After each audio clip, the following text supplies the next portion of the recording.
Rajahmundry Innispeta rotary Mahakaleshwar ఆలయంలో రాష్ట్ర కార్మిక, factories, boilers, insurance, medical services శాఖల మంత్రి వాసంశెట్టి సుభాష్ ప్రత్యేక పూజలు నిర్వహించారు. సోమవారం పరమశివుడికి ఎంతో ప్రీతికరమైన రోజు. ఈ రోజు శివారాధన చేస్తే ఎంతో పుణ్యఫలం లభిస్తుందని భక్తులు విశ్వసిస్తారు. సర్వకార్యాలు సిద్ధిస్తాయని నమ్ముతూ ఉంటారు. తెల్లవారుజామున శివారాధనకు మంచి ఫలితాలుంటాయన్నది పురాణ ఇతిహాసాల విశ్లేషణ. ఈ రోజు తెల్లవారుజామున రాజమండ్రి గోదావరి తీరాన ప్రతిష్టాత్మకమైన మహాకాళేశ్వర ఆలయంలో రాష్ట్ర కార్మిక, factories, boilers, insurance, medical services శాఖల మంత్రి వాసంశెట్టి సుభాష్ విచ్చేశారు. సుమారు 2 గంటలకు పైగా ప్రత్యేక పూజలు నిర్వహించారు. భస్మాభిషేకంతో పాటు రుద్రాభిషేకాన్ని కూడా ఆయన స్వయంగా చేసుకున్నారు.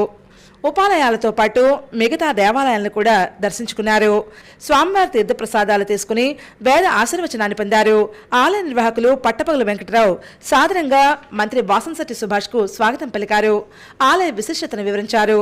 ఈ సందర్భంగా కార్మిక శాఖ మంత్రి వాసంశెట్టి సుభాష్ మాట్లాడారు.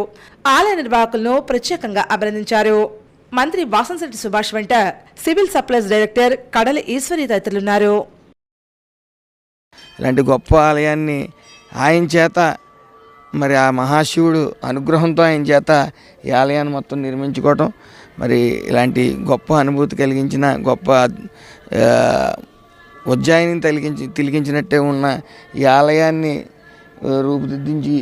రూపుదిద్దుకోవడంలో వెంకటరావు గారు ముందుండి నడపడం, మరి ఈరోజు ఇక్కడికి రావటం కూడా మా అందరూ అదృష్టం కింద భావిస్తూ ఆయనకి శతకోటి నమస్కారాలు తెలియజేసుకుంటూ, శివుడు ఆజ్ఞ లేనిది సేమైనా కొట్టదని, ఆయనకి ఏదైనా చెయ్యాలన్నా సరే శివుడు చేయించుకోడట, కానీ ఎవరి చేత అయితే చేయించుకోవాలో వాళ్ళ చేతే చేయించుకుంటాడంటారు. అలాగా వెంకటరావు గారి చేత చేయించుకుని ఈ అద్భుతమైన ఆలయాన్ని దర్శించుకున్నందుకు ఇక్కడ ఉన్న పూజారులు కానీ అందరూ కూడా ఎంతో అద్భుతంగా చేశారు పూజ. అందరికీ చెదగూడదన్నాలు. నిజంగా మీకు అందరికీ చెదగూడ నమస్కారాలండి.